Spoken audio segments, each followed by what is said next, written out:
ಶುಭೋದಯಗಳು. ನಾನು ಈ ಹಿಂದೆ 8ನೇ ತರಗತಿಯಲ್ಲಿ ಬರ್ತಕ್ಕಂಥ ಸೇತುಬಂಧದಲ್ಲಿ ಬರ್ತಕ್ಕಂಥ ಕೆಲವೊಂದಿಷ್ಟು ಕಲಿಕಾಂಶಗಳ ಬಗ್ಗೆ ನಿಮಗೆ ಹೇಳ್ಕೊಟ್ಟಿದ್ದೆ. ಆ ಕಲಿಕಾಂಶದಲ್ಲಿ ನಾನು ಕೆಲವೊಂದಿಷ್ಟು ಪ್ರಶ್ನೆಗಳನ್ನ ಈಗ ನಿಮ್ಮ ಮುಂದೆ ಕೇಳ್ತಾ ಇದ್ದೀನಿ. ಈ ಕಲಿಕಾಂಶಗಳು ಯಾವುದಕ್ಕೆ ಸಂಬಂಧಪಟ್ಟಿದ್ದಪ್ಪ ಅಂತಂದ್ರೆ ಸಂಖ್ಯಾ ಗಣಗಳಿಗೆ ಸಂಬಂಧಪಟ್ಟಂತಹ ಕಲಿಕಾಂಶ. ಸೊ ಈಗ ಸಂಖ್ಯಾ ಗಣಗಳಲ್ಲಿ ಯಾವ್ಯಾವ ಸಂಖ್ಯಾ ಗಣಗಳು ಬರ್ತವೆ ಅಂತ ಯಾರು ಹೇಳ್ತೀರಾ? ಯಾವ್ಯಾವ ಸಂಖ್ಯಾ ಗಣಗಳು ಬರ್ತವೆ ಲಿಖಿತ? ಸ್ವಾಭಾವಿಕ ಸಂಖ್ಯೆಗಳು, ಪೂರ್ಣ ಸಂಖ್ಯೆ, ಪೂರ್ಣಾಂಕಗಳು, ಭಾಗಲಬ್ಧಗಳು. Very good. ಯಾವ್ಯಾವ ಬರ್ತವೆ? ಸ್ವಾಭಾವಿಕ ಸಂಖ್ಯೆ, ಪೂರ್ಣ ಸಂಖ್ಯೆ, ಪೂರ್ಣಾಂಕಗಳು, ಭಾಗಲಬ್ಧ ಸಂಖ್ಯೆಗಳು ಮತ್ತು ಭಾಗಲಬ್ಧ ಸಂಖ್ಯೆಗಳು. ಹಾಗಾದ್ರೆ ನಾವು ಸ್ವಾಭಾವಿಕ ಸಂಖ್ಯೆಗಳ ಗಣವನ್ನ ಏನಂತ ಕರಿತೀವಿ ಅಂತ ಹೇಳಿದ್ರೆ ಗೊತ್ತಾ? ಸ್ವಾಭಾವಿಕ ಸಂಖ್ಯೆಗಳ ಗಣ. ಸ್ಟ್ರೈಟ್ ಮಾಡ್ಕೊ. ಸ್ವಾಭಾವಿಕ ಸಂಖ್ಯೆಗಳ ಗಣವನ್ನ ಏನಂತ ಕರಿತೀವಿ ಅಂತ ಹೇಳಿದ್ರೆ ಗೊತ್ತಾ? ಕೇಳಿದರಷ್ಟೇ ಹೇಳ್ಬೇಕು. ಯಾರು ಹೇಳ್ತೀರಾ ಸ್ವಾಭಾವಿಕ ಸಂಖ್ಯೆಗಳ ಗಣವನ್ನ ಏನಂತ ಕರಿತೀವಿ? ಯಾರು ಹೇಳ್ತೀರಾ?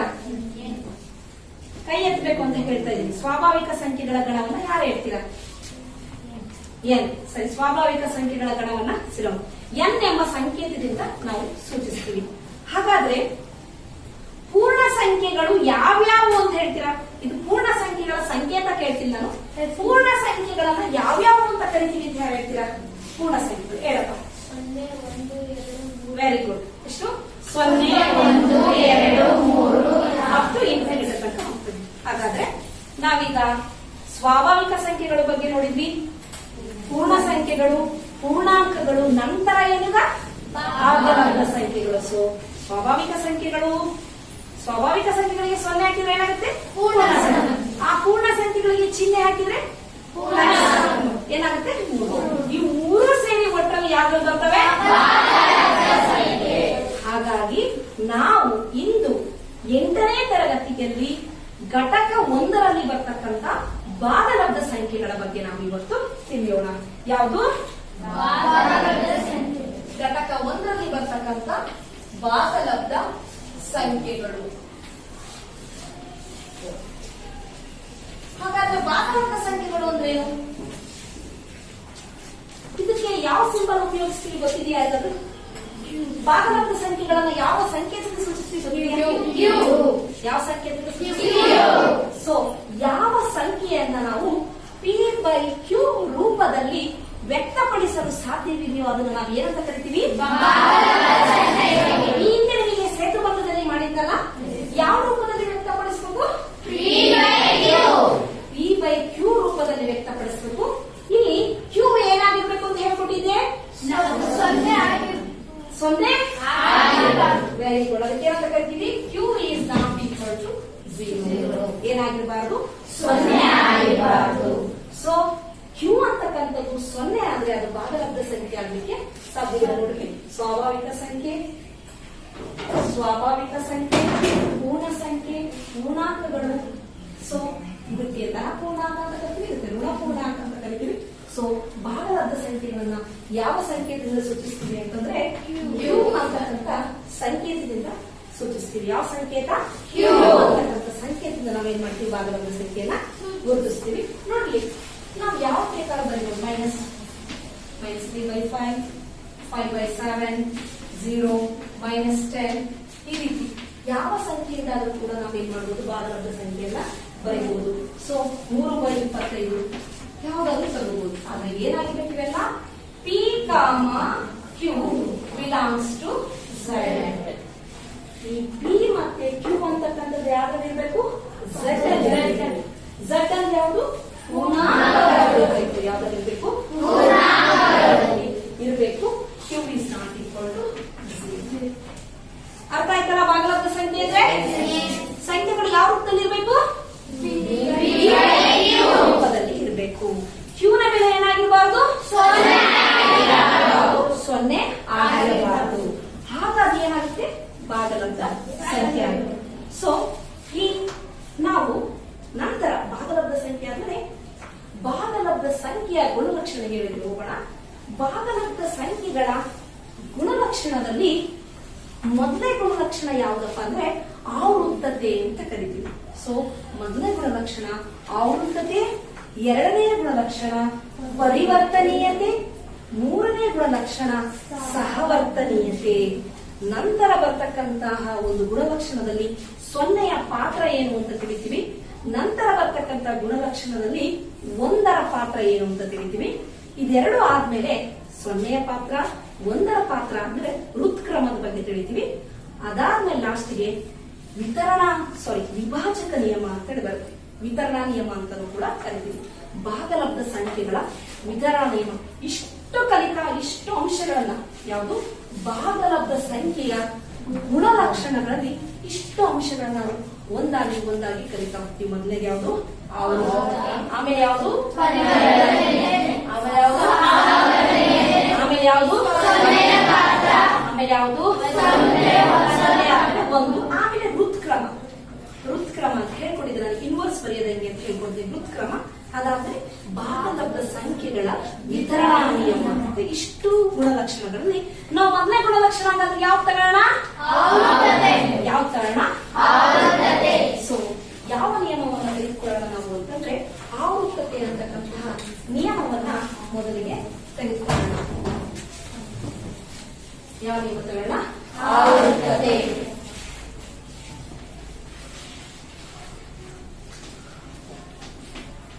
ಯಾವ ನಿಯಮ? ಆವೃತ್ತತೆ ಅಂತಕ್ಕಂತಹ ಒಂದು ಮೊದಲನೇ ನಿಯಮವನ್ನ ತೆಗೆದುಕೊಳ್ಳೋಣ. ಪ್ರೀತಿಯ ವಿದ್ಯಾರ್ಥಿಗಳೇ, ಇಂದು ನಾವು ಆವೃತ್ತತೆಯ ನಿಯಮಗಳ ಬಗ್ಗೆ ನಾವೇನ್ ಮಾಡ್ತಾ ಹೋಗೋಣ, ತಿಳಿತಾ ಹೋಗೋಣ. ಸೊ ಈ ಆವೃತ್ತತೆ ನಿಯಮ ಏನ್ ಹೇಳುತ್ತಪ್ಪ ಅಂತಂದ್ರೆ, ಹಾಗಾದ್ರೆ ನಾವು ಈಗ ಆವೃತ್ತತೆಯ ಬಗ್ಗೆ ತಿಳಿಯೋಣ. ಮೊದಲಿಗೆ ಆವೃತ್ತ ನಿಯಮದಲ್ಲಿ 3 ಸಂಖ್ಯಾಗಣಗಳು ಬರ್ತವೆ. ಆವೃತ್ತ ನಿಯಮದಲ್ಲಿ ಯಾವ್ಯಾವಪ್ಪ ಅಂದ್ರೆ ಪೂರ್ಣ ಸಂಖ್ಯೆಗಳು, ಸೊ ಆವೃತ್ತತೆಯ ನಿಯಮದಲ್ಲಿ 3 ಸಂಖ್ಯಾಗಣಗಳು ಬರ್ತವೆ. ಸೊ ಮೊದಲನೇ ಸಂಖ್ಯಾಗಣ ಯಾವುದು? ಪೂರ್ಣ ಸಂಖ್ಯೆ, ಪೂರ್ಣಾಂಕಗಳು. ನಂತರ ಭಾಗಲಬ್ಧ ಸಂಖ್ಯೆಗಳಲ್ಲಿ ಆವೃತ್ತ ನಿಯಮ ಒಂದಿದೆ ಇಲ್ಲ ಅಂತ ಹೇಳಿ ಪರೀಕ್ಷೆ ಮಾಡೋಣ. ನಾನು ಮೊದಲಿಗೆ ಅಂದಾದ್ರೆ ಯಾವ ಕಾರಣ? ಪೂರ್ಣ ಸಂಖ್ಯೆ. ಪೂರ್ಣ ಸಂಖ್ಯೆಯನ್ನು ಯಾವ ಅಕ್ಷರದಿಂದ ಕರಿತೀವಿ? Very good. ಯಾವ ಸಂಖ್ಯೆಯಿಂದ ಕರಿತೀವಿ? W is equal to 0, 1, 2, 3 up to infinity means ಅನಂತದವರೆಗೆ ಅಂತ ಕರಿತೀವಿ. ನೋಡಿರಿ, ಹೀಗಾದ್ರೆ ಆವೃತ್ತತೆಯ ನಿಯಮವನ್ನ ಹೆಂಗೆ ನಾವು ನೋಡ್ಬೇಕಪ್ಪ, ಹೆಂಗೆ ಪರಿಶೀಲನೆ ಮಾಡ್ಬೇಕಪ್ಪ ಅಂತಂದ್ರೆ, ಸೊ ಒಂದ್ ಸಂಖ್ಯಾಗಣದಿಂದ ಯಾವುದಾದ್ರೂ 2 ಗಣಾಂಶಗಳನ್ನ ತೆಗೆದುಕೊಳ್ಬೇಕು. ಸೊ ನಾನೀಗ ಯಾವ್ದಾದ್ರೂ ಒಂದ್ ಸಂಖ್ಯಾಗಣ ಇದೆಯಲ್ಲಪ್ಪ, ಈ ಸಂಖ್ಯಾಗಣ ಅಲ್ವಾ, ಈ ಸಂಖ್ಯಾಗಣದಿಂದ ಯಾವುದಾದರೂ 2 ಗಣಾಂಶಗಳನ್ನ ತೆಗೆದುಕೊಂಡು ಒಂದು ಮೂಲ ಕ್ರಿಯೆಯನ್ನ ಮಾಡಿದೆ. ಹೌದಾ? ಈ ಸಂಖ್ಯಾಗಣದಿಂದ ಯಾವುದಾದ್ರೂ 2 ಗಣಾಂಶಗಳನ್ನ ತೆಗೆದುಕೊಳ್ತೀನಿ. ನಾನು ನೋಡಿಲ್ಲಿ ಒಂದು 8 ಅಂತ ಒಂದು ಗಣಾಂಶ ತಗೊಂಡಿದ್ದೀನಿ, ಇನ್ನೊಂದು 13 ಅಂತ ಇನ್ನೊಂದು ಗಣಾಂಶ ತಗೊಂಡಿದ್ದೀನಿ. ಅರ್ಥ ಆಗ್ತಿದೆಯಲ್ಲ? ಯಾವುದಾದ್ರೂ 2 ಗಣಾಂಶಗಳನ್ನು ತೆಗೆದುಕೊಂಡ್ರೆ ಏನ್ ಮಾಡ್ಬೇಕು? ಒಂದು ಮೂಲ ಕ್ರಿಯೆಯನ್ನ ಮಾಡ್ತೀವಿ. ಮೂಲ ಕ್ರಿಯೆ ಮಾಡಿದಾಗ ಏನ್ ಆನ್ಸರ್ ಬರುತ್ತಲ್ಲ, ಆ ಆನ್ಸರ್ ಇದೇ ಗಣಾಂಶದಲ್ಲಿದೆ. ಅರ್ಥ ಆಗ್ತಿದೆಯಲ್ಲ? ಆ ಫಲಿತಾಂಶ ಬಂದಿರತಕ್ಕಂತ ಆನ್ಸರ್ ಫಲಿತಾಂಶ ಇದೇ ಗಣದಲ್ಲಿದ್ರೆ ಆ ಗಣ ಏನಾಗಿದೆ ಅಂತ ಅರ್ಥ? ಆವೃತವಾಗಿದೆ. ಏನಂತ? ಆವೃತವಾಗಿದೆ. ಹಾಗಾದ್ರೆ ನಾನು 2 ಗಣಾಂಶಗಳನ್ನು ತೆಗೆದುಕೊಂಡಿದ್ದೀನಿ. ಯಾವುದು? 8 belongs to W, next 13 belongs to W. ನೋಡೋಣ ಎಷ್ಟು ಗಣಾಂಶ ತೆಗೆದುಕೊಂಡೆ ನಾನೀಗ? 2 ಗಣಾಂಶ ತಗೊಂಡಿದ್ದೀನಿ. ಯಾವುದು? 8. ಮೊದಲನೇ ಯಾವ ಪರೀಕ್ಷೆ ಮಾಡೋಣ ಅಂತಂದ್ರೆ ಈಗ ಯಾವ್ದು ಹಾಕೋಣ? ಮೊದಲಿಗೆ ಸಂಕಲನ ಮಾಡೋಣ. ಯಾವುದು? ಸಂಕಲನ. ಮೊದಲಿಗೆ ಯಾವುದು? ಸಂಕಲನ. ಈ ಸಂಕಲನದಲ್ಲಿ ನಾವು ಹೇಳಿದಾಗ ಫಸ್ಟ್ಗೆ A plus B is equal to C belongs to W ಮಾಡ್ಕೋಬಹುದಲ್ಲ? ಏನ್ ಮಾಡ್ಕೋಬಹುದು? A plus B belongs to W. A plus B is equal to C belongs to W. ಇವ್ದು ಯಾವುದೇ ಕ್ರಿಯೆ ಮಾಡಿದಾಗ ಅದು ಎಲ್ಲಿ ಬಂದಿರಬೇಕು? ಎಲ್ಲಿ ಬಂದಿರಬೇಕು? ಬಂದಿರ್ಬೇಕು, ಅವಾಗ ಆವೃತವಾಗಿದೆ ಅಂತ ಅರ್ಥ. ಹಾಗಾದ್ರೆ ನೋಡೋಣ, 8 ಪ್ಲಸ್ 13 ಇಸ್ ಈಕ್ವಲ್ ಟು ಎಷ್ಟಾಗುತ್ತೆ? 8 ಪ್ಲಸ್ 13 ಎಷ್ಟಾಗುತ್ತಪ್ಪ? 8 ಪ್ಲಸ್ 13 ಅವಳು ಕೇಳಿದ್ರಿ 8 ಪ್ಲಸ್ 13 ಎಷ್ಟಾಗುತ್ತೆ ಕೂಡಮ್ಮ? ಎಷ್ಟು? 21. 21 ಸಿಗುತ್ತಲ್ವಾ? ಹಾಗಾದ್ರೆ ಏನ್ ಮಾಡೋಣ? ಸಂಕಲನ ಆವೃತವಾಯ್ತಲ್ಲ. ನೆಕ್ಸ್ಟ್ ಯಾವ ಕ್ರಿಯೆ ತಗೊಳ್ಳೋಣ? ವ್ಯವಕಲನವನ್ನ ತೆಗೆದುಕೊಳ್ಳೋಣ. ವ್ಯವಕಲನ ನೀವೇ ಹೇಳ್ರಿ ಏನ್ ಮಾಡ್ಬೇಕು ಅಂತ? ಬೆನ್ ನೇರ ಮಾಡಿ ಸರಿಯಾಗಿ ಕುತ್ಕೋಬೇಕು, ಬೆನ್ ಸ್ಟ್ರೈಟ್ ಮಾಡ್ಬೇಕು, ಎಲ್ಲ ಬೋರ್ಡ್ ಕಡೆ ಗಮನ ಇರಬೇಕು. ಅರ್ಥ ಆಗ್ತಿದೆಯಲ್ಲ ಹೇಳ್ತಿರೋದು? ಎಲ್ಲರೂ ಟೆಕ್ಸ್ಟ್ ಬುಕ್ ಓಪನ್ ಮಾಡಿದ್ರಲ್ಲ? ಈ ಕಡೆ ನೋಡಿ, ಇವಾಗ ಟೆಕ್ಸ್ಟ್ ಬುಕ್ ಅಲ್ಲ ನೋಟ್ ಬುಕ್ ಓಪನ್ ಮಾಡಿದೀರಾ? ನೋಟ್ ಬುಕ್ ಓಪನ್ ಮಾಡಿದಿರಲ್ಲ? ಹೇಳಿ 8 ಮೈನಸ್ 13. 8ರಲ್ಲಿ ಮೈನಸ್ 13 ಹೋದ್ರೆ ಎಷ್ಟು ಬರುತ್ತೆ? 8ರಲ್ಲಿ ಮೈನಸ್ 13 ಕಳೆಯಬೇಕು. ಈಗ ಮೈನಸ್ 13ರಲ್ಲಿ 8 ಕಳೆಯಬೇಕು. ಎಷ್ಟು? ಎಂತ 5? ಎಂತ 5? ಈ ಮೈನಸ್ 5 ಪೂರ್ಣ ಸಂಖ್ಯೆ ಬರುತ್ತಾ?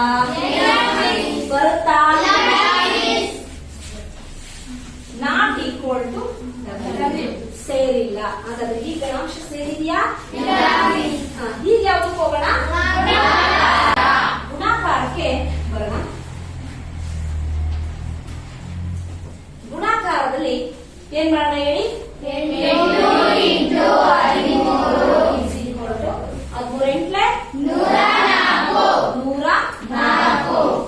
104 ಸಿಗುತ್ತಾ? ಸಿಗಲ್ಲ. 1 2 3 4 5 6 ಬಿಲಾಂಗ್ಸ್ ಟು W. ಸೊ ಈಗ ನಂತರ ಗುಣಾಕಾರ ಆದ್ಮೇಲೆ ಯಾವ್ದು ಬರುತ್ತೆ? ಗುಣಾಕಾರ ಆದ್ಮೇಲೆ ಭಾಗಾಕಾರ ಬರುತ್ತೆ. So 8 divided by 13 is not equal to W. ಅಂದ್ರೆ ಭಾಗಾಕಾರ ಕ್ರಿಯೆ ಏನಾಗುತ್ತೆ? ಇದನ್ನ ನಾವು ಭಾಗಿಸಿದಾಗ ನಮಗೆ ಏನ್ ಬರುತ್ತೆ? ದಶಮಾಂಶ ಸಂಖ್ಯೆ ಬರುತ್ತೆ. ಅರ್ಥ ತಿಳಿದು ದಶಮಾಂಶ ಸಂಖ್ಯೆ 0 ಪಾಯಿಂಟ್ ಸಮಥಿಂಗ್ ಬಂದಾಗ 0 ಪಾಯಿಂಟ್ ಸಮಥಿಂಗ್ ಇದ್ರಲ್ಲಿ ಬರೋದಿಲ್ಲ. ಸೊ ಈ ಆವೃತ್ತಿಯ ನಿಯಮದಲ್ಲಿ ಪೂರ್ಣ ಸಂಖ್ಯೆಗಳಲ್ಲಿ ಮೊದಲಿಗೆ ಯಾವ್ಯಾವುದು ಆವೃತವಾಗ್ತವೆ? ಯಾವ್ಯಾವುದು? ಕೇಳಿದರಷ್ಟೇ ಹೇಳ್ಬೇಕು. ಯಾವ್ಯಾವ ಆವೃತವಾಗೋದಿಲ್ಲ? ಯಾವ್ಯಾವ ಆವೃತವಾಗ್ತವೆ ಅಂದ್ರೆ ಸಂಕಲನ ಮತ್ತು ಗುಣಾಕಾರ ಆವೃತವಾಗ್ತವೆ. ಯಾವ ಉಳಿದ ಯಾವ ಆವೃತವಾಗಲ್ವಾ? ಯಾರು ಹೇಳ್ತೀರಾ? ಯಾವಾಗಲ್ಲ? ವ್ಯವಕಲನ ಮತ್ತು ಭಾಗಾಕಾರ ಆವೃತತೆಯಲ್ಲಿ ಹೊಂದಿರತಕ್ಕಂತಹ ಪೂರ್ಣ ಸಂಖ್ಯೆಗಳಲ್ಲಿ ಆಗೋದಿಲ್ಲ. ಯಾವ್ಯಾವು? ವ್ಯವಕಲನ ಮತ್ತೆ ಆಗೋದಿಲ್ಲ. ಸೊ ಈಗ ನಂತರ ನಾವೇನ್ ಮಾಡ್ತೀವಿ? ಆವೃತತೆಯಲ್ಲಿ ಒಂದು ನಿಯಮ ಆಯ್ತು. ಯಾವುದು? ಯಾವ್ದಾಯ್ತು? ಯಾವ್ದಾಯ್ತು? ಯಾವ್ದಾಯ್ತು? ಈಗ ನಾವು ಯಾವ್ದು ನೋಡೋಣಪ್ಪ? ಯಾವ್ದು ನೋಡೋಣ? ಪೂರ್ಣಾಂಕಗಳು ಗೊತ್ತಲ್ಲ ಬರ್ಕೊಳ್ಳೋದು ಹೆಂಗೆ ಅಂತ? Z is equal to ಪುಷ್ಪಾವರ್ಣ ಇಲ್ಲಿ ತಗೊಳ್ಳೋಣ. ಮೈನಸ್ 2 ಮೈನಸ್ 1 2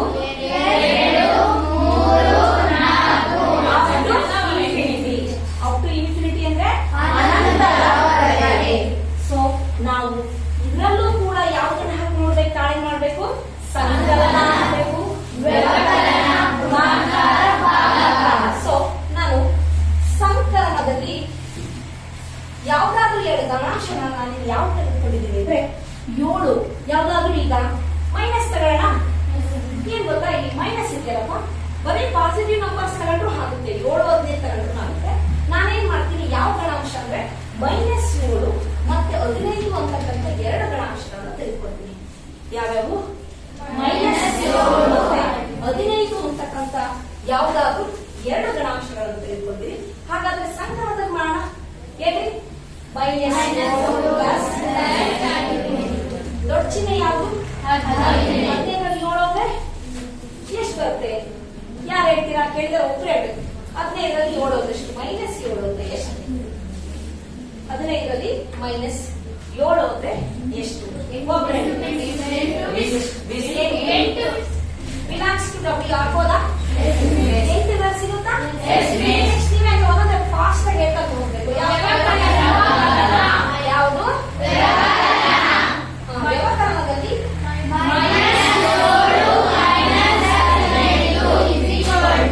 ನೋಡಿ, ಯಾವಾಗಲೇ ಆಗಲಿ ನಾವು ಕೂಡ್ಬೇಕಾದ್ರೆ ಮೈನಸ್ ಇದ್ರೆ ನಮ್ಗೆ ಏನಾಗುತ್ತೆ? ಬರುತ್ತೆ. ಪ್ಲಸ್ ಏನ್ ಬರುತ್ತೆ? ಗುಣಿಸ್ಬೇಕಾಗುತ್ತೆ. ಏನ್ ಬರುತ್ತೆ? ಬರುತ್ತೆ. ನೋಡಿ, ಮೈನಸ್ ಇಂಟು ಮೈನಸ್ ಏನಾಗುತ್ತೆ?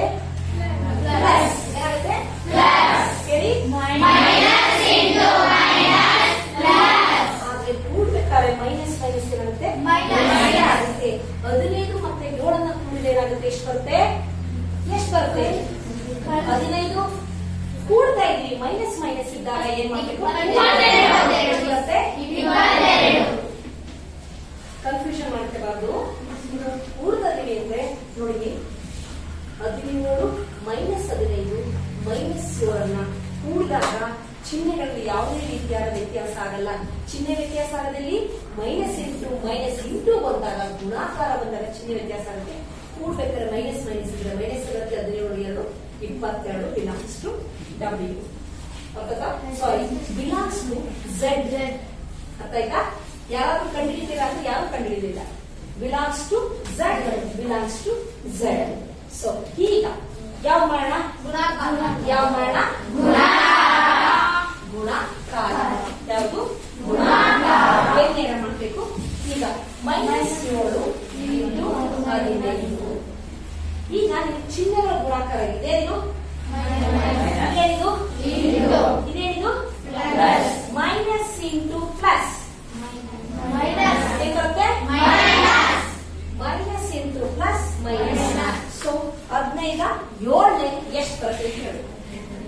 15 7 ವೆರಿ ಗುಡ್. ಎಷ್ಟು? 15 7 ಬಿಲಾಂಗ್ಸ್ ಟು ಝೆಡ್. ನೆಕ್ಸ್ಟ್ ಈಗ ಯಾವ್ದಕ್ಕೆ ಹೋಗೋಣ? ಯಾವ್ದಕ್ಕೆ ಹೋಗೋಣ? ಯಾವುದು? -7 15 ಎಷ್ಟು ಬರುತ್ತೆ? -7/15 ಭಾಗಾಕಾರ ಮಾಡಿದಾಗ ಏನಾಗುತ್ತೆ? Not belongs to Z. ನೋಡಿ, ಭಾಗಾಕಾರ ಕ್ರಿಯೆ ಯಾವಾಗಲೂ ಆವೃತವಾಗಲ್ಲ. ಇಲ್ಲಿ ಏನಪ್ಪಾ ಅಂದ್ರೆ ಸಂಕಲನ ಆಗುತ್ತಾ? ವ್ಯವಕಲನ ಆಗುತ್ತಾ? ಸಂಕಲನ ಆಗುತ್ತಾ? ವ್ಯವಕಲನ ಯಾವ ಇಲ್ಲ ಅಂದಾಗಾಯ್ತು. -22 ಅದು ಸಿಗುತ್ತಾ ಇಲ್ಲ? -4 5 -1 11 12 3 -22 ಸಿಗಲ್ಲ? -22 ಆಗುತ್ತಲ್ಲ? -105 ಆದ್ರೆ ಈ ಪೂರ್ಣಾಂಕಗಳಲ್ಲಿ ಅದರಲ್ಲಿ ಏನಾಗಿತ್ತು? ವ್ಯವಕಲನ ಮತ್ತು ಭಾಗಾಕಾರ ಆಗ್ತಾ ಇರುತ್ತೆ. ಇಲ್ಲಿ ಭಾಗಾಕಾರ ಮಾತ್ರ ಆಗೋದಿಲ್ಲ. ಸೊ ನಾವು ಇವತ್ತಿಗೆ ಮೊದಲನೇ ಆವೃತ ನಿಯಮದಲ್ಲಿ ಯಾವ ನೋಡಿದ್ವಿ? ಈಗ ನಂತರ ಯಾವುದು ಅಂದ್ರೆ ಭಾಗಲಬ್ಧ ಸಂಖ್ಯೆಗಳು. ಯಾವ ಸಂಖ್ಯೆಗಳು? ಭಾಗಲಬ್ಧ ಸಂಖ್ಯೆಗಳು. ಮೊದಲು ಯಾವುದು? ಭಾಗಲಬ್ಧ ಸಂಖ್ಯೆಗಳು. ಯಾವ ಸಂಖ್ಯೆ ಬರುತ್ತೆ? ಭಾಗಲಬ್ಧ ಸಂಖ್ಯೆಗಳು. ಯಾವುದು ಸೇರಿಸಿ ಯಾವ ತಗೊಂಡಿದೀವಿ? ಭಾಗಲಬ್ಧ ಸಂಖ್ಯೆಗಳು. ನೀವೀಗ ಯಾವ್ದು ಬೇಕಾದ್ರೂ ಬರ್ಕೋಬಹುದು. ನಾನು ಒಂದಿಷ್ಟು ಬರ್ಕೊತೀನಿ. -3 ಬರೀಬಹುದು, -5/2 ಬರೀಬಹುದು. ನಾನು ಹೇಳಿದ್ನಲ್ಲ 0 -1 ಈ ಕಡೆ ಹಾಕೋಣ, 0 ಈ ಕಡೆ ಹಾಕೋಣ. ಯಾಕೆಂದ್ರೆ -1 ದೊಡ್ಡದು ಯಾವುದು? 0. -1 ಚಿಕ್ಕ ಯಾವುದು? -5/2. ಹೀಗೆ -3 ಈ ಕಡೆ ಹೋಗ್ತಾ ಇಲ್ಲ, ವ್ಯಾಲ್ಯೂ ಕಮ್ಮಿ ಆಗುತ್ತೆ. -2 -1 ದೊಡ್ಡದು. -1 ಆದ್ರೆ -2 ಬರುತ್ತಲ್ಲ, ಅದು ಚಿಕ್ಕ. ಈ ಕಡೆ ಹೋದ್ರೆ 0 1 ದೊಡ್ಡದು, ನೆಕ್ಸ್ಟ್ 3/2 1 ದೊಡ್ಡದು, ನೆಕ್ಸ್ಟ್ 2 ಅಪ್ ಟು ಇನ್ಫಿನಿಟಿ ಅನಂತದ ವರೆಗೆ. ಈಗ 2 ಗಣಾಂಶಗಳನ್ನು ತೆಗೆದುಕೊಳ್ತೀವಿ. 2 ಗಣಾಂಶ ಅಂಶಗಳನ್ನು ತೆಗೆದುಕೊಳ್ತೀವಿ. ನೋಡ್ರಿ, ದಶಮಾಂಶ ಸಂಖ್ಯೆ ತೆಗೆದುಕೊಳ್ಳೋಣ. ಅರ್ಥ? ದಶಮಾಂಶ ಸ್ಥಾನ ಇದೆ, ಸಾರಿ ಭಿನ್ನರಾಶಿ ರೂಪದಲ್ಲಿ ತೆಗೆದುಕೊಳ್ಳೋಣ. -3/2 ಮತ್ತೆ 1/2 ಬಿಲಾಂಗ್ಸ್ ಟು ಕ್ಯೂ. ಹೇಳೋಣ, ಇವಕ್ಕೆ ಏನ್ ಮಾಡೋಣ? ಸಂಕಲನ ಹಾಕ್ಬೇಕು, ಗುಣಾಕಾರ ಹಾಕ್ಬೇಕು, ಸಂಕಲನ, ವ್ಯವಕಲನ, ಗುಣಾಕಾರ ಮತ್ತು ಭಾಗಾಕಾರ ಹಾಕ್ಬೇಕು. ನೋಡ್ತೀವಿ ಈಗ ಸಂಕಲನ ಮಾಡೋಣ. ಏನ್ ಮಾಡೋದು ಸಂಕಲನದಲ್ಲಿ? ಕೂಡೋದು. -3/2 ಪ್ಲಸ್ 1/2. ನಿಮ್ಗೆ ಗೊತ್ತಿದೆ, ಛೇದ 2 ಇದ್ದಾಗ ಒಂದೇ ಸಂಖ್ಯೆಯಿಂದ ಛೇದ ಬರುತ್ತೆ. ಆವಾಗ -3 ಅಲ್ಲಿ +1 ಕಳೆದ್ರೆ 2/-2. -2/2 2 ಕ್ಯಾನ್ಸಲ್ ಮಾಡಿದ್ರೆ -1 ಬರುತ್ತೆ. ಹಾಕೋದಪ್ಪ -1 ಭಾಗಲಬ್ಧ ಸಂಖ್ಯೆ ಸಿಗುತ್ತಲ್ಲ. ಈಗ ವ್ಯವಕಲನ ಮಾಡೋಣ. -2 -1/2. ಓಕೆ, ಪ್ಲಸ್ ಅಂದ್ರೆ ವ್ಯವಕಲನ, ಸಾರಿ ಪ್ಲಸ್ ಅಂದ್ರೆ ಸಂಕಲನ, ಅಂದ್ರೆ ಲಾಸ 2 ಬರುತ್ತಾ? ಇಲ್ಲೂ 2 ಇಲ್ಲೂ 2 ಇದೆ. ಲಾಸ ಏನಾಗುತ್ತೆ? 2. ಸೊ ಆವಾಗ ಏನ್ ಮಾಡೋದು? ಇಲ್ಲಿ -3 -1 ಆಗುತ್ತೆ. ಇದು ಆಸ್ ಇಟ್ ಈಸ್ ಅಂಶದಲ್ಲಿ ಏನಿದೆಯೋ ಅದನ್ನೇ ಇರ್ಬೇಕು.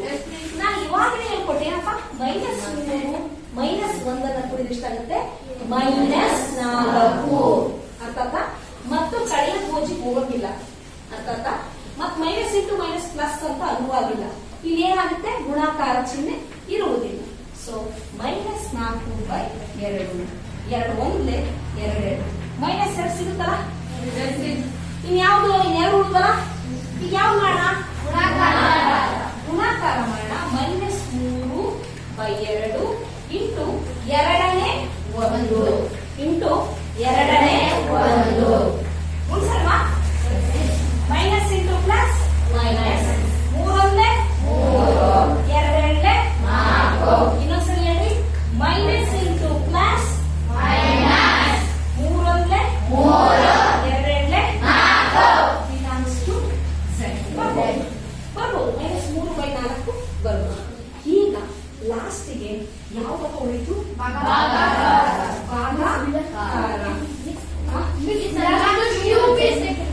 Very good. ಎಷ್ಟು ಬರಬೇಕು? Belongs to Q. ಇಲ್ಲಿರ್ತಲ್ಲ, belongs to Q must to ಬರುತ್ತೆ. ಈ ಭಾಗಾಕಾರ ನೋಡೋಣ. -3/2 ಡಿವೈಡೆಡ್ ಬೈ 1/2. ಈಗ ಮಾಡ್ತೀನಿ ನೋಡಿ. -3/2 ಡಿವೈಡೆಡ್ ಬೈ 1/2 ಅಲ್ವಾ? ನೋಡಲಿ, -3/2 ಅಂಶ ಮತ್ತು ಛೇದ ಮೇಲಕ್ಕೆ ಹೋಗ್ಬೇಕಾದ್ರೆ ಛೇದ ಏನಾಗುತ್ತೆ? ಮೇಲಕ್ಕೆ ಹೋಗುತ್ತೆ, ಅಂಶ ಕೆಳಗೆ. ಅರ್ಥ ಆಗ್ತಿದ್ರು? Minus into plus minus. 3 2 2 ಇದಾಗುತ್ತೆ. ಹಾಕ್ಬೋದಾ? ಇದಾಗುತ್ತೆ. ಆದ್ರೆ ಯಾವ್ದು ಆಗೋದಿಲ್ಲಪ್ಪ ಅಂದ್ರೆ, ಯಾವಾಗ ಆಗೋದಿಲ್ಲ ನೋಡ್ರಿ, ಏನಾಗುತ್ತೆ ಅಂತಂದ್ರೆ ಕೇಳ್ರಿ, ಛೇದ 0 ಆದ್ರೆ ಯಾವುದೇ ಕಾರಣಕ್ಕೂ ಸಾಧ್ಯವಿಲ್ಲ. ನೋಡಿ ಒಂದ್ಸರಿ ಹೇಳ್ತೀನಿ ಕೇಳ್ರಿ. ಸಂಕಲನ, ವ್ಯವಕಲನ, ಗುಣಾಕಾರಗಳು ಭಾಗಲಬ್ಧ ಸಂಖ್ಯೆಗಳಲ್ಲಿ ಏನಾಗಿದ್ದಾವೆ? ಆವೃತವಾಗಿದ್ದಾವೆ. ಭಾಗಾಕಾರನು ಆವೃತ ಆಗುತ್ತೆ, ಇಲ್ಲ ಅಂತ ಹೇಳಲ್ಲ. ಈಗ ಆಗಿದೆಯಲ್ಲ ಆವೃತ, ಈಗಾಗುತ್ತೆ. ಬೈ ಚಾನ್ಸ್ ಛೇದನ 0 ತಗೊಂಡ್ರೆ ಯಾವುದೇ ಕಾರಣಕ್ಕಾಗಲ್ಲ. ನಿಮ್ಗೆ ಒಂದು ಮಾತು ಹೇಳಿದೆ, 0/any quantity is equal to 0 ಅಂತ ಹೇಳ್ಕೊಟ್ಟಿದ್ದಲ್ಲ. 0 ಇಂದ ಏನನ್ನೇ ಬಾಕ್ಸ್ ಕೂಡ 0 ಬರುತ್ತೆ ಅಂತ ಹೇಳಿದಲ್ಲ. ಈಗ any quantity by 0 is equal to infinity. Infinity ಅಂದ್ರೆ ಏನು ಹೇಳಿದೆ? ಅನಂತದವರೆಗೆ. ಯಾವುದೇ ಸಂಖ್ಯೆ ಹಾಕಿ ಡಿವೈಡ್ ಬೈ 0 ಅದೇನಾಗುತ್ತೆ? ಇನ್ಫಿನಿಟಿ, ಅಪರಿಮಿತ ಆಗ್ಬಿಡುತ್ತೆ ಅದು. ಹಾಗಾಗಿ ನಾನು ಬೈ ಚಾನ್ಸ್ ಏನಾದ್ರು 1/2 ತಗೊಂಡಂಗೆ ಈ ಕ್ಯೂ ಬೆಲೆ ಇದೆಯಲ್ಲಪ್ಪ, ಭಾಗಲಬ್ಧ ಸಂಖ್ಯೆಗಳನ್ನ ಯಾವ ರೂಪದಲ್ಲಿ ವ್ಯಕ್ತಪಡಿಸ್ತೀವಿ? P/Q ರೂಪದಲ್ಲಿ ವ್ಯಕ್ತಪಡಿಸ್ತೀವಿ. ಕ್ಯೂ ಏನಾಗಿರ್ಬಾರ್ದು ಅಂತ ಹೇಳ್ಕೊಡ್ತೀನಿ. ಬೈ ಚಾನ್ಸ್ ನಾವು ಇದ್ರಲ್ಲಿ 0 ಬರುತ್ತಾ? ಇದ್ರಲ್ಲಿ 0 ಬರುತ್ತಾ? ಈ 0ನ ನಾವು ತಗೊಂಡಿದ್ದೆ ಆದ್ರೆ ಭಾಗಾಕಾರ ಕ್ರಿಯೆ ಆವೃತವಾಗಲ್ಲ. ಯಾಕೆ ಹೇಳ್ರಿ? ಏನಾಗುತ್ತೆ? ಏನಂತ ತಗೋಬೇಕು ನಾವು ಭಾಗಲಬ್ಧ ಸಂಖ್ಯೆಗೆ? ಅಲ್ಲವಾ ಭಾಗಲಬ್ಧ ಸಂಖ್ಯೆ ಯಾವ ರೂಪದಲ್ಲಿ ವ್ಯಕ್ತಪಡಿಸ್ತೀವಿ ಪಶ? ಸರಿನಾ? ಈ ಪಿ ಬೈ ಕ್ಯೂ ರೂಪದಲ್ಲಿ ವ್ಯಕ್ತಪಡಿಸಿದ್ರೆ ಕ್ಯೂ ಏನಾಗಿರ್ಬೇಕಪ್ಪ? ಝೀರೋ ಆಗಬೇಕಾ? ಝೀರೋ ಏನಾಗಿರ್ಬಾರ್ದು? ಝೀರೋ ಆಗಬಾರ್ದು ಅಲ್ವಾ? ಝೀರೋ ಆಗದಂಗಿದ್ರೆ ಅದೇನಾಗುತ್ತೆ? ಏನಾಗುತ್ತೆ? ಸರಿಯಾ? ನಾವು 1 2 3 4 ತಗೊಂತೀವಿ. ಕನ್ನಡ ಏನಾಗುತ್ತೆ? ಭಾಗಲಬ್ಧ ಸಂಖ್ಯೆ. ಸೊ ನಾನ್ ತಗೊಂಡಿಲ್ಲಪ್ಪ, ಈ ಭಾಗಲಬ್ಧ ಸಂಖ್ಯೆ 0 ಬರುತ್ತೆ ಅಂತ ಹೇಳ್ಬಿಡ್ರಿ. ಈ 0 ತಗೊಂಡ್ಬಿಟ್ರೆ ಗಣಾಂಶಕ್ಕೆ ಭಾಗ ಆಗೋದಿಲ್ಲ. 0 ತಗೊಂಡಂಗ್ ಬಿಟ್ರೆ ಈ ಭಾಗಾಕಾರ ಕ್ರಿಯೆ ಏನಾಗುತ್ತೆ? ಸೊ ಈ ಭಾಗಲಬ್ಧ ಸಂಖ್ಯೆಗಳಲ್ಲಿ ಮೊದಲಿಗೆ ಸಂಕಲನ ಆಗುತ್ತಾ? ಆಗುತ್ತಲ್ಲ? ವ್ಯವಕಲನ ಆಗುತ್ತಾ? ಗುಣಾಕಾರ ಭಾಗಾಕಾರ ಆಗುತ್ತಾ? ಯಾವಾಗ ಆಗುತ್ತೆ ಯಾವಾಗ ಆಗಲ್ಲ? ಯಾವಾಗ ಆಗುತ್ತೆ ಯಾವಾಗ ಆಗಲ್ಲ? ಕರೆಕ್ಟ್ ಆಗಿ ಹೇಳ್ಬೇಕದನ್ನ. ಛೇದನ 0 ತಗೊಂಡ್ರೆ ಆಗಲ್ಲ. ಹೇಳಿ ಏನ್ ಮಾಡ್ಬೇಕು? ಭಾಗಲಬ್ಧ ಸಂಖ್ಯೆ ಆಗಲ್ಲ. ಛೇದನ 0 ತಗೊಂಡ್ ಬಿಟ್ರೆ ಏನಾಗುತ್ತೆ? ಸೊ ಸಂಕಲನ ವ್ಯವಕಲನ ಗುಣಾಕಾರ ಕ್ರಿಯೆಗಳು ಭಾಗಲಬ್ಧ ಸಂಖ್ಯೆಗಳಲ್ಲಿ ಆವೃತವಾಗಿದ್ದಾವೆ. ಆದ್ರೆ ಭಾಗಾಕಾರ ಕ್ರಿಯೆ ಆವೃತವಾಗಿರಲ್ಲ. ಯಾವಾಗ ಆಗಲ್ಲ? Q is not equal to 0 ಆಗಿದ್ದಾಗ ಆಗುತ್ತೆ. ಬೈ ಚಾನ್ಸ್ ಛೇದನವೇನಾದ್ರೂ 0 ತಗೊಂಡ್ರೆ ಆಗುತ್ತೆ. 0ಯನ್ನು ಹೊರತುಪಡಿಸಿ ಏನ್ ಮಾಡ್ಬೇಕು ನಾವು? 0ಯನ್ನು ಹೊರತುಪಡಿಸಿ ತಗೊಂಡಿರೋ ಉಳಿದಿರೋ ಸಂಖ್ಯೆಗಳೆಲ್ಲ ಏನಾಗ್ತವೆ? ಭಾಗಲಬ್ಧ ಸಂಖ್ಯೆಯಲ್ಲಿ ಏನಾಗ್ತವೆ? ಆವೃತವಾಗ್ತವೆ. ಸೊ ಈಗ ನಾವು ಇದುವರೆಗೂ ಏನೇನು ಕಲ್ತ್ವಿ ಒಂಚೂರು ಗ್ಲಾನ್ಸ್ ಮಾಡೋಣ. ಏನ್ ಕಲ್ತೀವಿ ಹೇಳ್ರಿ? ಮೊದಲಿಗೆ ಬೇಸಿಕ್ ಕಲ್ತ್ವಿ. ಯಾವುದು? ಸ್ವಾಭಾವಿಕ ಭಾಗಲಬ್ಧ ಎಲ್ಲ ಮೊದಲಿಗೆ ಕಲ್ತ್ವಿ. ಕಲ್ತಾದ್ಮೇಲೆ ನಾನು ಎಲ್ಲಿ ಬಂದೆ? ಒಬ್ಬರು ಹೇಳ್ರಿ. ಭಾಗಲಬ್ಧ ಸಂಖ್ಯೆ ಏನ್ ಮಾಡಿದೆ? ಇಂಟ್ರೊಡ್ಯೂಸ್ ಮಾಡಿದೆ. ಏನ್ ಭಾಗಲಬ್ಧ ಸಂಖ್ಯೆ ಡೆಫಿನೇಷನ್ ಹೇಳಿ. ಅದಾದ್ಮೇಲೆ ಒಬ್ಬರು ಹೇಳ್ಬೇಕಪ್ಪ. ಇಲ್ಲ ಯಾರು ಹೇಳ್ತೀರ ಬಾಯ್ಸ್? ಆವೃತದ ನಿಯಮ ತಗೊಂಡೆ. ಆ ನಿಯಮದಲ್ಲಿ ಫಸ್ಟ್ ಏನ್ ಮಾಡಿದೆ? ನಡೆಯಮ್ಮ ಇಲ್ಲ ಯಾರು ಹೇಳ್ತೀರಪ್ಪ? ಫಸ್ಟ್ ಯಾವ ನಿಯಮ ತಗೊಂಡೆ? ಬೋರ್ಡ್ ಮೇಲೆ ಬರ್ಬಿಟ್ಟಿದ್ದೀನಲ್ಲ. ಏನ್ ಹೇಳ್ಬೇಕಪ್ಪ? ಯಾವ ತಗೊಂಡೆ? ಪೂರ್ಣ ಸಂಖ್ಯೆ. Very good. ನೆಕ್ಸ್ಟ್ ಅದಾದ್ಮೇಲೆ ಯಾವ ತಗೊಂಡೆ? ಯಾವ ತಗೊಂಡೆ? ಪೂರ್ಣಾಂಕಗಳು. ನೀನು ಪೂರ್ಣಾಂಕಗಳಾದ್ಮೇಲೆ ಯಾವ ತಗೊಂಡೆ? Very good. ಯಾವ ತಗೊಂಡೆ? ಇದೆಲ್ಲ ಆಯ್ತು. ಒಂದ್ಸರಿ ಈಗ ಹಂಗೆ ಗ್ಲಾನ್ಸ್ ಮಾಡೋದು. ಪೂರ್ಣ ಸಂಖ್ಯೆಗಳಲ್ಲಿ ಯಾವ ಆಗ್ತವೆ ಯಾವಾಗಲ್ಲ? ಸಂಕಲನ ಆಗುತ್ತೆ, ಗುಣಾಕಾರ ಆಗುತ್ತೆ, ವ್ಯವಕಲನ ಭಾಗಾಕಾರ ಆಗುತ್ತೆ. ಈ ಪೂರ್ಣಾಂಕಕ್ಕೆ ಬರ್ರಿ. ಪೂರ್ಣಾಂಕದಲ್ಲಿ ಯಾವ್ದಾಗುತ್ತೆ?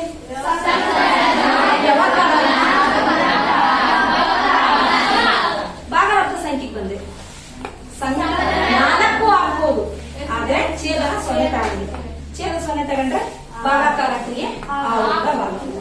ಸೊ ಬರ್ಕೊಡು. ಭಾಗಲಬ್ಧ ಸಂಖ್ಯೆಗಳು ಪೂರ್ಣಾಂಕಗಳು.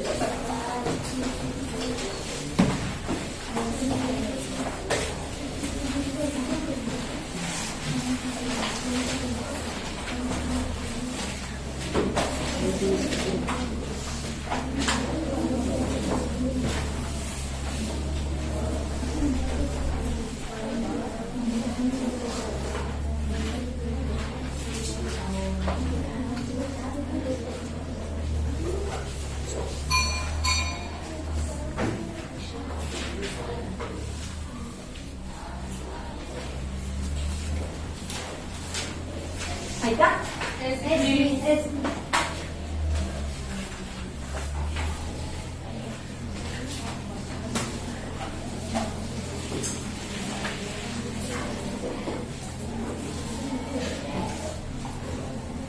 ಪ್ರೀತಿಯ ವಿದ್ಯಾರ್ಥಿಗಳೇ, ನಾವಿಂದು ಆವೃತ್ತ ನಿಯಮದ ಬಗ್ಗೆ ಕಲಿತ್ವಿ. ಹಾಗಾದ್ರೆ ಇದ್ರ ಮೇಲೆ ನಾವು ಸ್ವಲ್ಪ ಪ್ರಶ್ನೆಗಳನ್ನ ಕೇಳ ಹೇಳ್ತೀರಲ್ಲ? ಪ್ರಶ್ನೆಗಳನ್ನ ಕೇಳುವಕ್ಕಿಂತ ಮುಂಚೆ ನಾನೇನ್ ಮಾಡ್ತೀನಿ ಅಂದ್ರೆ, ಈಗ ಇವತ್ತು ಒಂದ್ ನಿಯಮ ಆಯ್ತು. ಯಾವುದು? ಆವರ್ತನೆಯ ನಿಯಮ ಆಯ್ತು. ನಾನು ಮುಂದಿನ ತರಗತಿಯಲ್ಲಿ ಪರಿವರ್ತನೆಯ ನಿಯಮವನ್ನ ಮಾಡ್ತೀನಿ. ಸೊ ಮುಂದಿನ ತರಗತಿಯಲ್ಲಿ ಪರಿವರ್ತನೆಯ ನಿಯಮದಲ್ಲಿ ನಾವು ಯಾವ ತಗೋಬೇಕು? ಗಣಾಂಶಗಳು 2 ತಗೊಂಡ್ರು ಸರಿ, ಗಣಾಂಶಗಳನ್ನ 2 ತಗೋಬೇಕು. ಆದ್ರೆ ಅಲ್ಲಿ ಏನಾಗುತ್ತಪ್ಪ ಅಂತಂದ್ರೆ ನೋಡಿ, ನಾನು ಇಷ್ಟೊತ್ತು ನಿಮಗೆ ಆವೃತ್ತಿ ಬಗ್ಗೆ ಏನ್ ಹೇಳ್ಬಿಟ್ಟೆ? A plus B equal to C. belongs to ನಾವ್ ಯಾವ್ದು ಮಾಡಿದ್ದು?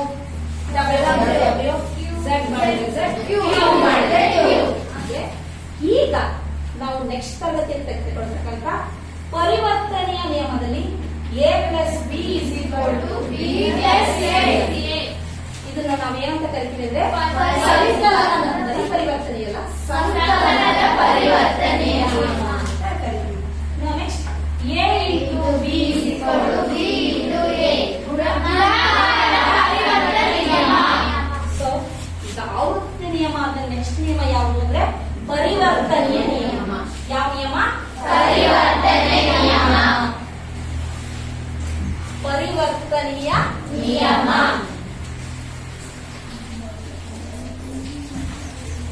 ಪರಿವರ್ತನೆಯ ನಿಯಮ. ಈ ಪರಿವರ್ತನೆಯ ನಿಯಮದಲ್ಲೂ ಕೂಡ ಏನ್ ಬರುತ್ತೆ? ಪೂರ್ಣ ಸಂಖ್ಯೆಗಳು, ಪೂರ್ಣಾಂಕಗಳು, ಭಾಗಲಬ್ಧ ಸಂಖ್ಯೆಗಳು.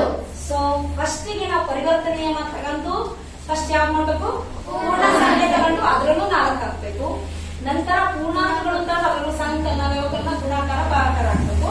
ನೆಕ್ಸ್ಟ್ 3ನೇದಕ್ಕೆ ಬರ್ಬೇಕು ಯಾವುದು? ಭಾಗಲಬ್ಧ ಸಂಖ್ಯೆ ಬರ್ಬೇಕು.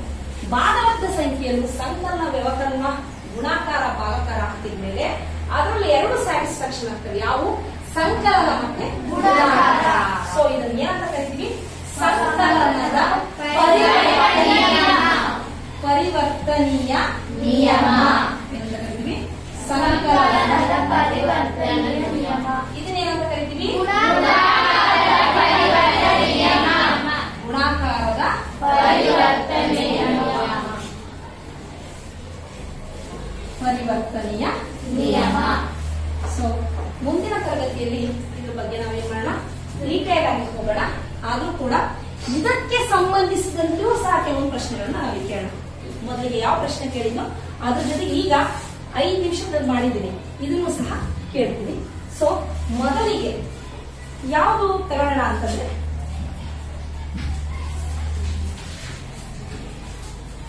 ಇಲ್ಲಿ ಆವೃತ್ತಿ ನಿಯಮಕ್ಕೆ ಬಂದೆ.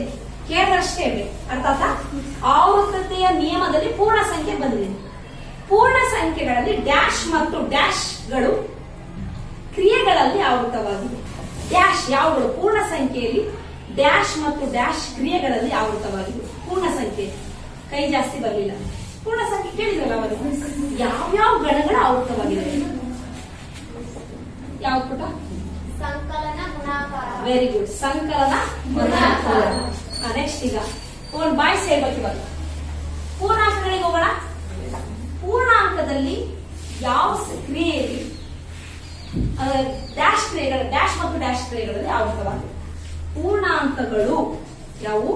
ಪೂರ್ಣಾಂಕಗಳು ಡ್ಯಾಶ್ ಮತ್ತು ಡ್ಯಾಶ್ ಕ್ರಿಯೆಗಳಲ್ಲಿ ಆವೃತವಾಗಿವೆ. ಪೂರ್ಣಾಂಕದಲ್ಲೂ ಸಹ ಕೇಳ್ತೀನಿ ಯಾವ್ಯಾವ ಕ್ರಿಯೆಗಳು ಆವೃತವಾಗಿವೆ. ಕಡೆ ಸಮೀಕ್ಷೆಗಳನ್ನ ಕೇಳಿದ್ರೆ ಯಾವ್ಯಾವು? ಸಂಕಲನ, ವ್ಯವಕಲನ, ಗುಣಾಕಾರ. Very good. ಯಾವ್ಯಾವು?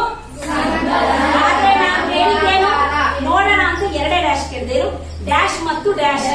ನೀವೇನ್ ಮಾಡಿದ್ರಿ? ಡ್ಯಾಶ್ ಡ್ಯಾಶ್ ಮತ್ತು ಡ್ಯಾಶ್ ಅಂತ ಹೇಳಿ. Very good. ನೆಕ್ಸ್ಟ್ ಕೇಳ ಇವಾಗ ಈಗಿನ ಪಾಠ ಮಾಡಿದಿರಿ. ಸಂಕಲನದ ಪರಿವರ್ತನೀಯ ಡಿ. ಸಂಕಲನದ ಪರಿವರ್ತನೀಯ ನಿಯಮ ಡ್ಯಾಶ್.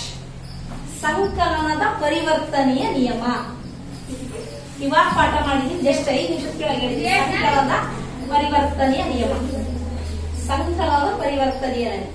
ಈಗಿನ ಪಾಠ ಮಾಡಿ ಎಲ್ಲ ಬರ್ದಿದ್ದಾಯ್ತು. ಸಂಕಲನದ ಪರಿವರ್ತನೆ A plus B is equal to B plus A. ಅಲ್ಲಿ ಬರ್ದಿಲ್ವೇನಪ್ಪ? ಸಂಕಲನದ ಪರಿವರ್ತನೆ ನಿಯಮ. ಕಾನ್ಸಂಟ್ರೇಷನ್ ಯಾವಾಗಲೂ ಬೋರ್ಡ್ಗಳಿಗೆ ಇದ್ರೆ ಕರೆಕ್ಟ್ ಗೊತ್ತಾಗುತ್ತೆ. ಈಗ ಇನ್ನೊಂದು ಪ್ರಶ್ನೆ, ಲಾಸ್ಟ್ ಪ್ರಶ್ನೆ ಹುಡುಗ ಹೇಳಿ ಅಂತ ನಾನು. ಗುಣಾಕಾರದ ಪರಿವರ್ತನೆ ನಿಯಮ ಡ್ಯಾಶ್. ಬೇಡ, ಗುಣಾಕಾರದ ಪರಿವರ್ತನೆಯ ನಿಯಮ ಬರ್ಲಿಲ್ಲ. ಗುಣಾಕಾರದ ಪರಿವರ್ತನೆ ನಿಯಮ ಹೇಳ್ತೀರಾ? ಗುಣಾಕಾರದ ಪರಿವರ್ತನೆ ನಿಯಮ ಸಂಕಲನ ಹೇಳಿದ್ರಲ್ವಾ? ಉಳಿದಿರುತ್ತೆ ಗುಣಾಕಾರ. ಹೇಳ್ತೀಯಪ್ಪ? Very good. A into B is equal to. So ಇವತ್ತು ಆವೃತ್ತತೆ ನಿಯಮದಲ್ಲಿ ನಾನು ಕೇಳಿರೋ ಎಲ್ಲಾ ಪ್ರಶ್ನೆಗಳಿಗೂ ನೀವೆಲ್ಲರೂ ಉತ್ತರ ಹೇಳಿದ್ರೆ ಎಲ್ಲ ವಿದ್ಯಾರ್ಥಿಗಳು ಏನ್ ಮಾಡ್ಬೇಕು, ಎಲ್ಲ ವಿದ್ಯಾರ್ಥಿಗಳು ಮತ್ತೊಮ್ಮೆ ಧನ್ಯವಾದಗಳು.